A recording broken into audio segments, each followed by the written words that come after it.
Thanks for the lift, guys. Welcome to the WOW Show.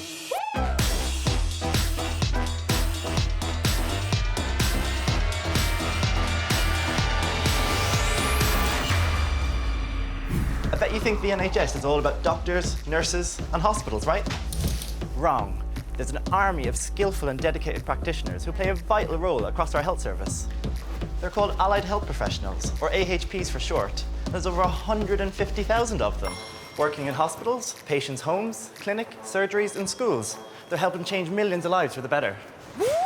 There are 14 different allied health professions. You could be a music therapist, or an art therapist. You could choose to be a dramatherapist, or not to be. That is the question. Or how about a dietitian? There's occupational therapists, operating department practitioners, osteopaths, orthoptists. There are paramedics, podiatrists, prosthetists and orthotists, radiographers, speech and language therapist. And let's not forget physiotherapists, like me. So, as an allied health professional, you could be working in any one of a huge range of fantastic roles. Later in the show, we'll find out a lot more about these exciting professions.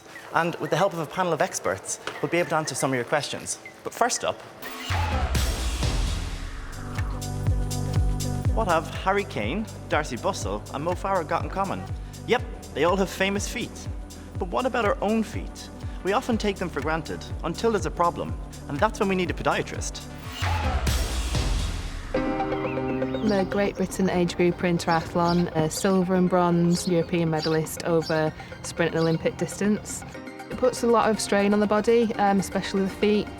Well, as a podiatrist that's very much specialised in the sports injury, I see a lot of runners, Premier League footballers, golfers, cricket players, triathletes. Because of the orthotics, I'm running better, like I'm not having weaknesses or injuries like I was, so I'm getting stronger and faster.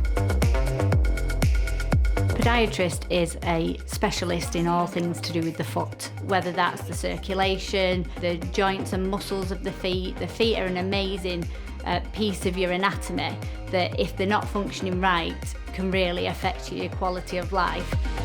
As a podiatrist, you can work in a hospital setting, out in community clinics, or even visiting patients at home, or, like myself, set up a sports injury clinic. So I would assess a patient and decide what they needed. I might need to use my prescribing qualifications, some nail surgery to help them. It could be orthotic therapy, where we prescribe insoles to help people's feet. Because I specialise using a gait scan pressure plate system, diabetics and your high-risk patients that are struggling to get the right orthotic prescription want to come and see me to see if we can offload pressures that are causing them problems with their feet. So the last few years, I've definitely started to use social media more. A lot of new patients have found me through social media just by sharing what I do in clinic.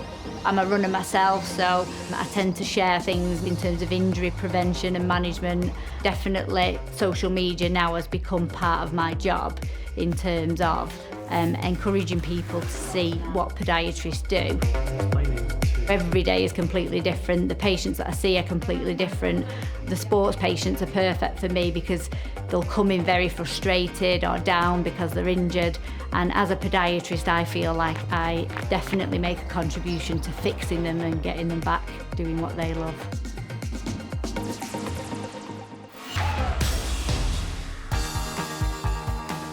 Hey, what's up? Sorry, I was miles away there.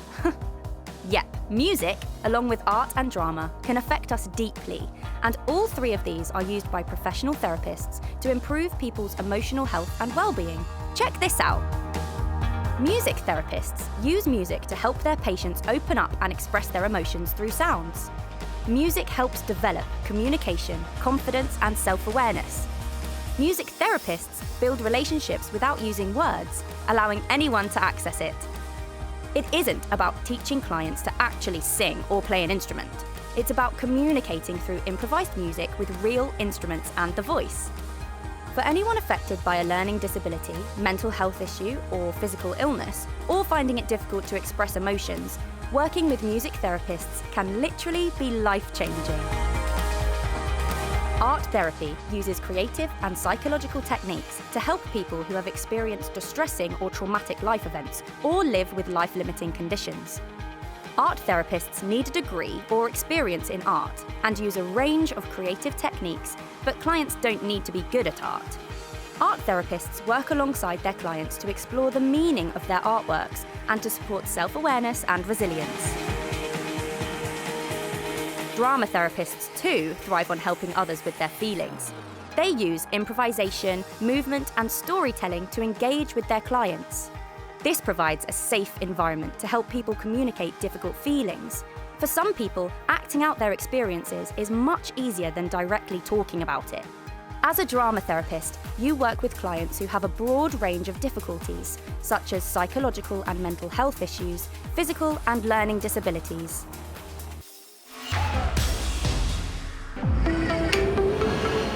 Hi, I'm Anne, and I'm here to see the radiography team today.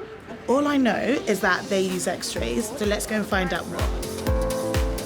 So what are you doing here? Today we've just done a chest x-ray of this patient. So can you tell me what I can see here? These are her 2 lungs, and this is the patient's heart. This is air in her stomach. If there's something wrong, usually we'd write a red dot, and then we'd call up the doctors to let them know. Perfect. So we're going to do a scan of your chest today. So Tom, you're a diagnostic radiographer. What does that mean? So our job is to create images of patients with potentially illnesses or serious life-threatening conditions. So you've got loads of cool equipment here. Can you tell me a bit more about it? So this is a CT scanner. It uses X-rays to create 3D pictures of patients. We also use X-rays, magnets, as well as ultrasounds. What surprised you the most about your role? I was not aware that we had to go to theatre as part of our job to help out with broken bones and things like this. Thank you, Tom. So now I'm going to see the therapeutic radiography team. Enjoy, bye. I was with the diagnostic radiographers. You're a therapeutic radiographer. What's the difference? So diagnostic radiographer is more about the imaging of patients, and a therapeutic radiographer is the treatment mainly of cancer patients, and we use high energy x-rays to deliver that treatment. So you can use radiotherapy to treat cancer. Can you tell me how that works? It's high energy radiation, so it can penetrate the skin. Radiation that we give is absorbed by the body. The normal cells have the ability to repair from the damage, whereas cancer cells don't have the ability to repair from that damage. We're really lucky in this department to have proton therapy opening in 2020, but also the Christie's in Manchester have it, and they're already up and running. So I've learnt so much today. I didn't realise there were 2 different radiographer roles and how varied they both are.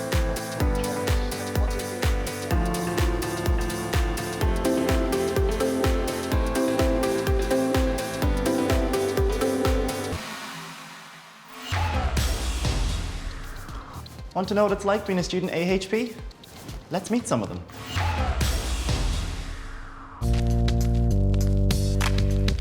You don't have to have all A stars to get to where you want to be if you want to be an allied health professional. Find whatever it is you're strong at and whatever you feel the most passionate about and go with that. Don't let anyone tell you that you can't do it. I got told in school that I'd never go to university and that I was making things difficult for myself applying for physiotherapy. Although I didn't do that as my first degree, I've achieved it eventually. I would just look into different opportunities. There are apprenticeships, there are university courses. There's something for everyone who wants to get into an allied health professional.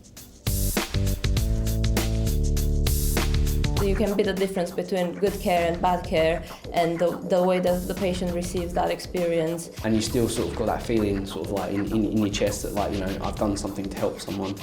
I'm part of something good. Break your arm playing rugby like I did, or go down with the flu? People can clearly see there's something wrong. But mental health, that's not always so obvious. It can affect the way you feel and the way you behave. That's where occupational therapists like Usman Ali come in, helping people to live the best lives they can. Jason is an individual that I've worked with who has experienced anxiety. He was avoiding going outdoors, avoiding any kind of interactions with people who he didn't know. So looked at what he thought his barriers were to engaging, and then we set what we call SMART goals: specific, measurable, achievable, realistic and time goals. How are you feeling about going into the shop? Yeah, not too bad. So we started very simple, which was getting out to the front door, and then we've built on that to getting into the local shops to then be able to go into the local shopping centre independently, which is what our end goal is with Jason. Cheers, pal. Thank you very much. Occupational therapy is a profession in which we focus on activities and occupation as a means of enabling people to promote their independence and improve their quality of life. We can work in a range of different clinical areas. So at the minute I work in the community mental health team. People often assume occupations are jobs, but for an occupational therapist, the occupation is about the activity. So that can be broken down into 3 different areas. Self-care, that can include washing and dressing on a morning. Productivity, work would come into the productivity as well, and then leisure as well. So what do they enjoy doing? What I enjoy most about my job is working with the people. Obviously we've got the stool, we've measured it to make sure it's the right height. How has that helped you? Or it's a gem. I never thought I'd need one, but I do. It's independence. It's all mind over matter as well. It's fun. It's really meaningful when you support someone to achieve their goals and increase their independence and their quality of life. Well, I call him Superman. I know I'm nowhere near that as confident as I was, but I'm on my way, and that's thanks to husband.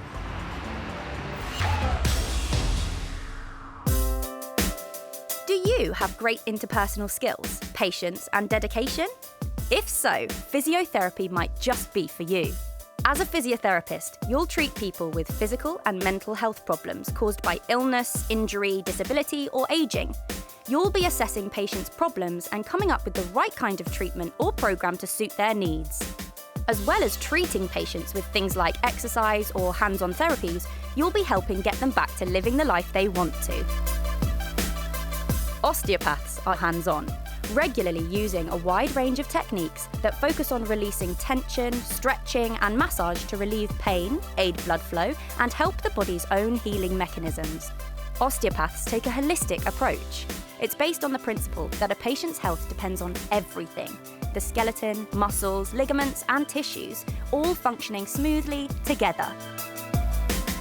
It's possible that you've never even heard of prosthetics and orthotics, but as well as being a pretty good tongue twister, this area makes for a really interesting career. Prosthetists design and fit artificial replacements for people who have lost or were born without limbs. This, of course, gives freedom and independence, enabling people to work, live and play. Orthotists will treat people of all ages with a physical problem. They assess how you move, diagnose mechanical problems, and prescribe, measure, and then customise a brace to fit your body. These orthoses are used to support the spine or limbs to relieve pain and assist movement. Training as a prosthetist or orthotist will provide you with the skills to make a lifelong difference to people's lives. You'll learn about linking anatomy, physiology, biomechanics, and even engineering. And you'll find out the huge impact that these amazing appliances can have on a person's life. Some people are obsessed with food. Apart from giving us pretty pictures, food is vital for our health. But it can be confusing. There's a lot of information out there about what is and isn't good for us. Dietitians understand the science behind what we eat, and they use this to help people make the right choices for their health. As a teenage and young adult dietitian, I've set up these cookery classes called Eat It Better. We chat about what a balanced diet is and how to achieve that. And then we all learn to cook a couple of dishes together. It seems to have worked really well. Dietitians are qualified health professionals who work with individuals to improve their diet. We play a huge role in prevention, making sure people are following the right diet because that can prevent chronic diseases like heart disease or diabetes. I'm a haematology dietitian, and that means that I work with people who've been diagnosed with blood cancer. I'm just going to go through a few things about your diet. Monica's been there from the very beginning, and she's helped me to not only regulate my diet and gain weight, but she's also helped me with managing my side effects. Monica gives me advice and printouts of different food groups. I create like plans for the week of things that I would eat. When someone's on the ward, they quite often lose their appetite or they feel sick. But the thing is, it's so important to keep eating because without the food, you're not going to be able to get better, essentially. So it's trying to work with people to figure out ways where they can eat more. Sometimes we use special nutritional supplement drinks, which have extra vitamins and minerals in. I think what I really like about this job is it's so varied. I work with the media, I've put together different things for journalists or worked on a couple of programs. I work with different charities, so I've written some diet information for them. So it just really keeps you on your toes. I don't think I could ever have done a desk job. You're always moving around and you're interacting, so the days fly by and I don't think I'm ever bored. It's such a great job. You can go home every day and you feel like you've actually made a difference to people's lives. Believe it or not, 2.5 million people in the UK suffer from speech or language difficulties. This can lead to feelings of isolation and educational problems, but with the right help, these issues can be overcome. And that's where speech and language therapists come in. They work with children whose speech is slow to develop, people with a stammer, or the elderly whose ability to speak may be impaired by illness. Speech therapists work in hospitals, community clinics, and patients' homes. If you have excellent communication skills and enjoy helping others, this could be the ideal job for you. Working as a paramedic is not all blue flashing lights and high-speed driving, but it's still a pretty exciting career choice. Paramedics are medical professionals who specialise in emergency response. They have to make quick decisions that can literally mean the difference between life and death. Modern paramedics can be found in a variety of different roles and places, such as GP surgeries, sporting events, or working for search and rescue. You're forgiven if you've never heard of an orthoptist before. Orthoptists diagnose and treat people with issues that affect eye movement and visual development. These can be caused by problems with brain development or brain control of the eyes. Orthoptists help the eyes work together again as a pair. As an orthoptist, you'll usually be part of the hospital eye team, but may work on the wards, in community healthcare, or in schools. But wherever you work, you'll make a real difference to people's lives. Imagine what it's like to have an operation. Scary, right? Well, help is at hand. There are these amazing people called operating department practitioners, or ODPs for short. They're with the patient before, during, and after their operation. They're experts in what goes on in the operating theatre and a friendly face.